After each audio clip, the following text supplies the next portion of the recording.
आज हम P block के तत्वों के बारे में पढ़ेंगे। ठीक है, पी ब्लॉक के तत्व क्या होते हैं, कहाँ पर पाए जाते हैं, इनमें कौन कौन से तत्व मौजूद होते हैं। ठीक है, तो यहाँ पर आप देख सकते हैं ये एक आवर्त सारणी है, आधुनिक आवर्त सारणी। यहाँ पर ये जो है एस ब्लॉक के तत्व है, सामने की ये जो पहला और दूसरा जो समूह है, उसके बाद तीसरे से लेकर के 12 तत्वों के जो समूह है इसे हम एस ब्लॉक, और ये आपका डी ब्लॉक हो गया। ठीक है, अब अभी हम जो पढ़ रहे हैं पी ब्लॉक, वो समूह 13 से लेकर के 18 तक के जो तत्व हैं, ये जो तत्व होते हैं वो पी ब्लॉक के तत्व कहलाते हैं। ठीक है, अब यहाँ पर जो है, अब इन्हीं तत्व को हम संक्रमण तत्व भी कहते हैं। ठीक है, क्या कहते हैं? संक्रमण तत्व कहते हैं। 13 से लेकर के 18 के जो तत्व है पी ब्लॉक के तत्व है, जिसमें समूह 13 और समूह 14 के तत्व यानी कि बोरान फैमिली और कार्बन फैमिली के तत्व के बारे में हम पहले भी पिछले क्लास में पढ़ चुके हैं।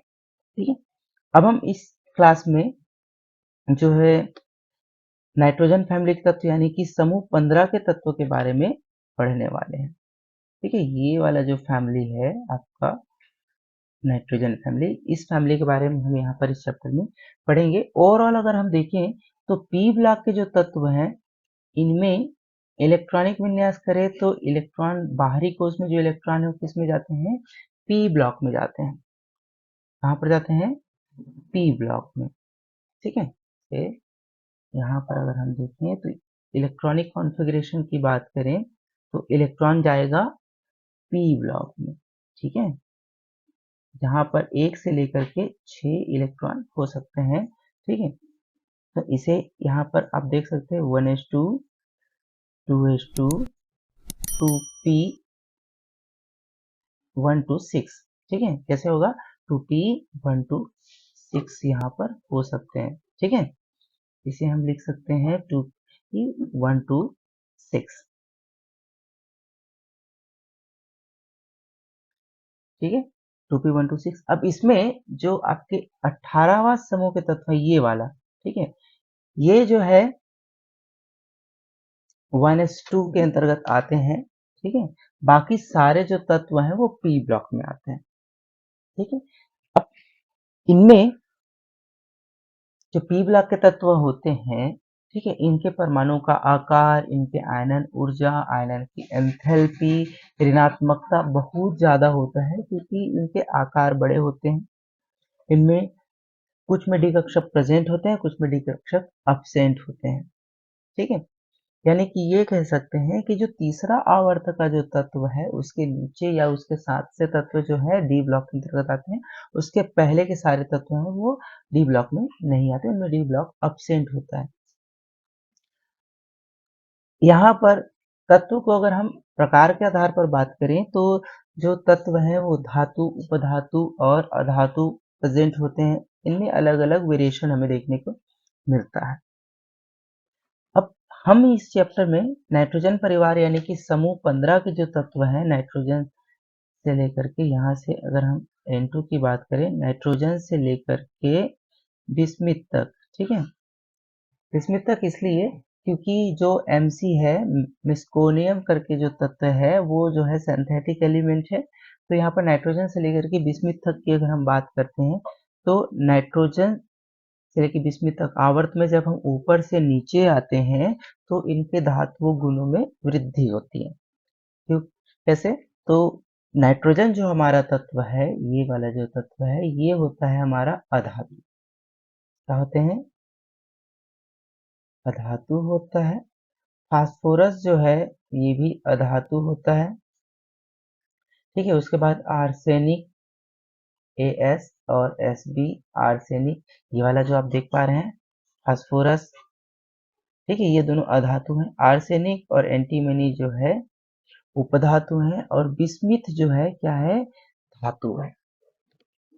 ठीक है, क्या ये धातु है जो एक रेडियो एक्टिव धातु के रूप में होते हैं। और ये मास्कोवियम जो भी है एक धातु है, बट ये जो है सिंथेटिक धातु के अंतर्गत आते हैं। तो नाइट्रोजन परिवार में नाइट्रोजन से लेकर के बिस्मिथ तक के तत्वों के बारे में स्टडी किया जाता है।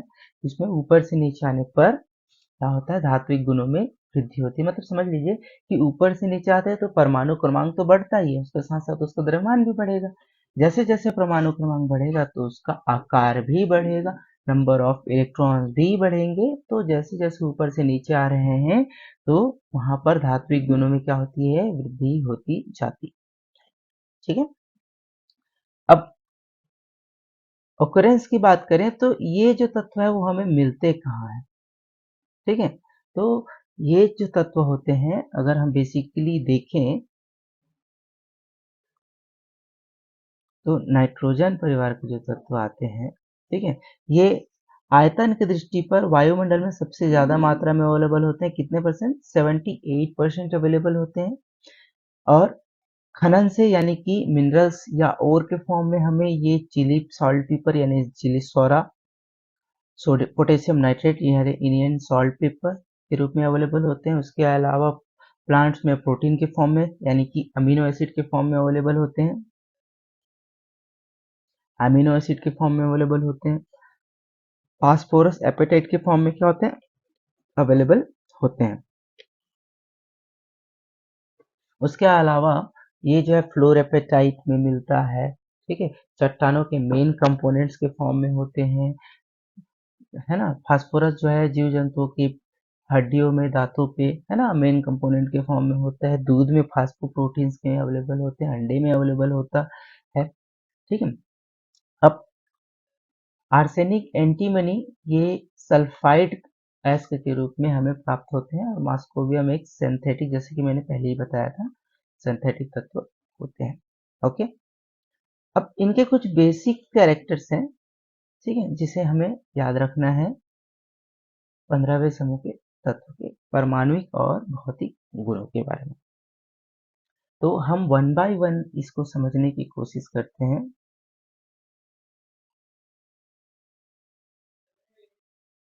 चलिए, अब देखो नाइट्रोजन, फास्फोरस, ये देखो हम नाइट्रोजन परिवार के तत्वों के बारे में कुछ इस तरीके से सीधे दिए हुए हैं। नाइट्रोजन, फास्फोरस, आर्सेनिक, एंटीमनी और बिस्मुथ, इन चारों तत्वों के, पांचों तत्वों के बारे में डिटेल से दिया हुआ है। अगर हम बात करें परमाणु क्रमांक की, तो नाइट्रोजन का जो परमाणु क्रमांक होता है वो होता है 7। ठीक है। और फास्फोरस धीरे धीरे क्या होता है, मतलब हम अगर समझें तो लेफ्ट टू राइट, है ना, क्या हो रहा है, लेफ्ट टू राइट यहाँ पर दिया हुआ है। ये समूह की बात की गई है, ऊपर से नीचे हम लोग पढ़ते हैं आवर्त सारणी में। यहाँ पर लेफ्ट टू राइट दिया गया है। परमाणु क्रमांक यहाँ पर जैसे जैसे देखो बढ़ते क्रम है। नाइट्रोजन का 7, फास्फोरस का 15, आर्सेनिक का 33, स्टिबिन, है ना, का 51 और बिस्मिथ का जो है 83 है। ठीक है। तो यहाँ पर क्या हो रहा है, किसी समूह में यानी कि नाइट्रोजन परिवार में जब हम ऊपर से नीचे आते तो परमाणु क्रमांक क्रमशः क्या होते जाता है, बढ़ते जाता है। अब जैसे जैसे परमाणु क्रमांक बढ़ेगा, ठीक है, वैसे वैसे परमाणु का द्रव्यमान भी क्या होते जाता है, बढ़ते जाता है। देख सकते हैं नाइट्रोजन 7 था, 14 हो गया, 15, लगभग डबल होते जाते हैं। ठीक है। तो क्या हो रहा है, बढ़ते हुए जा रहा है। इलेक्ट्रॉनिक कॉन्फ़िगरेशन की बात करें तो हीलियम को छोड़ दिया जाए तो यहाँ पर देखेंगे इलेक्ट्रॉनिक विन्यास में 1:2। तो नाइट्रोजन परिवार 15वां समूह का तत्व है। ठीक है। तो यहाँ पर पी ब्लॉक में 1 से 6 इलेक्ट्रॉन का रिक्वायरमेंट होता है। तो 15वें समूह में यहाँ पर पी ब्लॉक में 3 इलेक्ट्रॉन आएंगे इसके बाहरी कोश में। ठीक है। तो जितने भी हैं नाइट्रोजन, फास्फोरस, आर्सेनिक, एंटीमनी और बिस्मुथियम, ठीक है, इनमें जो है बाहरी कोश में कितने इलेक्ट्रॉन आएंगे, 3 इलेक्ट्रॉन हमें देखने को मिलेंगे। ये देख सकते हो, यहाँ पर मैं इसको थोड़ा सा बड़ा कर लेता हूँ। ठीक है। तो चलिए देखो, पी में 3 है, यहाँ पर भी 3 है, बस कोषों की संख्या यहाँ पर 2p3 है, यहाँ पर 3p3, यहाँ पर 4p3, 5p3 और 6p3। ऐसा क्यों हो रहा है, क्योंकि परमाणु क्रमांक बढ़ रहा है जिससे उसकी कोषों की संख्या भी बढ़ रही है, बट इलेक्ट्रॉन पी ब्लॉक में ही यानी पी कक्षक में ही जा रहे हैं। और इलेक्ट्रॉन की संख्या कंपल्सरी है, सॉरी कॉमन है। ठीक है। इलेक्ट्रॉन की संख्या कॉमन रहेगी, कितना, 3 ही होगा। आयनन की एंथैल्पी, ठीक है, आयनन की एंथैल्पी मतलब यहाँ पर इलेक्ट्रॉन निकालने के लिए कितने ऊर्जा की आवश्यकता होगी। ठीक है। तो यहाँ पर तीन तरीके के इलेक्ट्रॉन निकल सकते हैं, तीन, क्योंकि सॉरी पी का उसमें है ना 3 इलेक्ट्रॉन है, तो तीनों इलेक्ट्रॉन को निकाला जा सकता है। तो पहले इलेक्ट्रॉन को निकालने के लिए जो सबसे आउटर मोस्ट लेयर पे अवेलेबल है, ठीक है, तो इसको निकालने के लिए देखो ऊपर से नीचे जब आते हैं तो नाइट्रोजन से बिस्मिथ तक जाने में क्या होता है, आयरन के एंथैल्पी का मान क्रमशः कम होते जाता है। ऐसा क्यों? क्योंकि मेन चीज है यहाँ पर देखो क्या होता है, किसी परमाणु में, ये सपोज परमाणु है, इसके ये बाहरी कोश होगा 1 2 3, ये जितने ज्यादा बढ़ेंगे है ना, कोशों की संख्या जितना ज्यादा होगा, नाभिक से उसकी दूरी भी उतनी ही होगी, ठीक है। तो नाभिक से जितनी ज्यादा दूरी पर इलेक्ट्रॉन प्रेजेंट होंगे, उसे उतने ही आसानी से क्या किया जा सकता है, निकाला जा सकता है। इसलिए देख सकते हैं कि नाइट्रोजन में सबसे ज्यादा जो है एंथैल्पी, आयरन की एंथैल्पी, उसके बाद थोड़ा कम, क्योंकि दूरी बढ़ती जा रही है तो एंथैल्पी का मान क्या होते जा रहा है, कम होते जा रहा है।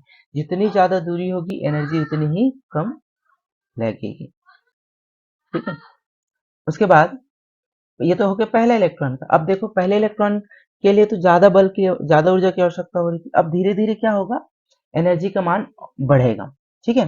तो पहले इलेक्ट्रॉन में नाइट्रोजन के लिए निकालने के लिए क्या था, 3 इलेक्ट्रॉन थे, तो पहले इलेक्ट्रॉन को निकालने के 1402 की आवश्यकता थी। दूसरे इलेक्ट्रॉन को निकालने क्योंकि अब थोड़ा सा दूरी क्या हो जाएगा, कम हो जाएगा, ठीक है, एक इलेक्ट्रॉन निकालने के बाद। तो यहाँ पर देखो सेकंड इलेक्ट्रॉन को निकालने के लिए 2856, नाइट्रोजन के लिए 2856 जो है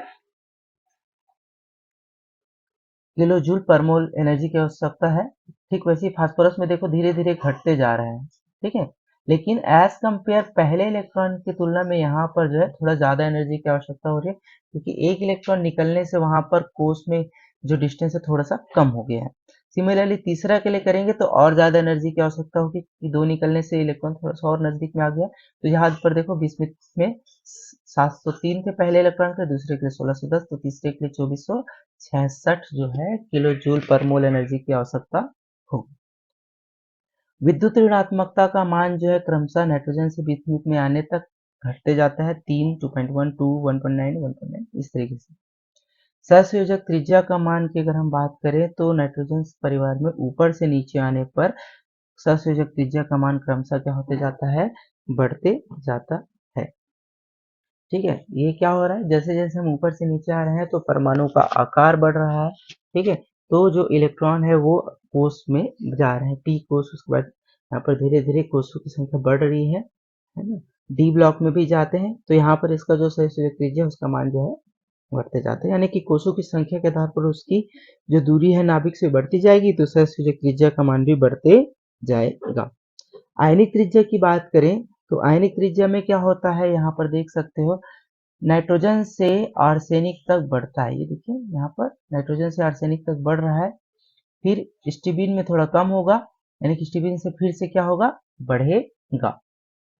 मेल्टिंग पॉइंट की बात करें तो यहाँ पर मेल्टिंग पॉइंट जो है गलनांक है ना, ये भी क्या होंगे, नाइट्रोजन से आर्सेनिक तक बढ़ेगा, फिर यहाँ पर स्टेनस से एसबी से यहाँ पर क्या होगा, बिस्मिथ तक कम होगा। क्वथनांक की बात करते हैं, बॉइलिंग पॉइंट की बात करें तो बॉइलिंग पॉइंट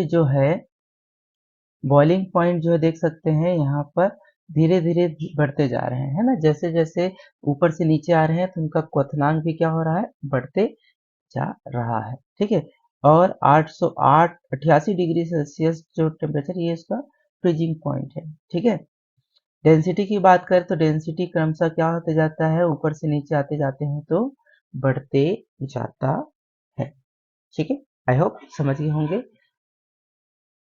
अब यहाँ पर आप देख सकते हैं आगे जो दिया हुआ है अगले स्लाइड में, जो चीजें मैंने अभी आपको बताया है ये वही सारी चीजें हैं जो इसमें दी हुई है, ठीक है। तो ये इसके कुछ बेसिक कैरेक्टर थे।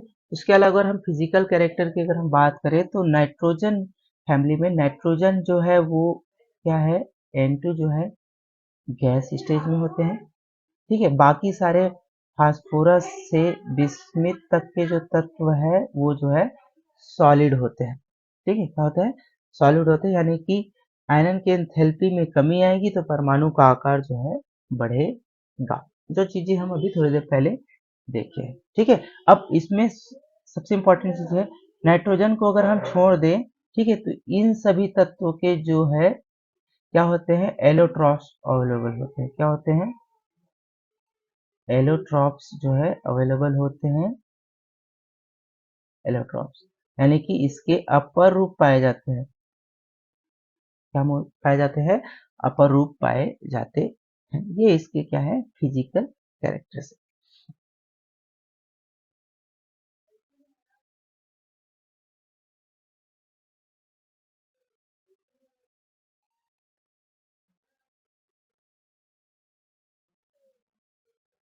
ये हो गए इसके फिजिकल कैरेक्टर। ठीक है, तो आज के लिए इतना ही। नेक्स्ट वीडियो में हम केमिकल कैरेक्टर्स के बारे में देखेंगे, कैसे होते हैं, किस तरीके के होते हैं। ठीक है, उसके बाद नाइट्रोजन के बिहेवियर के बारे में देखेंगे, ऑक्सीजन के साथ में रिएक्शंस वगैरह देख लेंगे, फिर डाई नाइट्रोजन के बारे में देखेंगे। ओके, चलिए फिर मिलते हैं।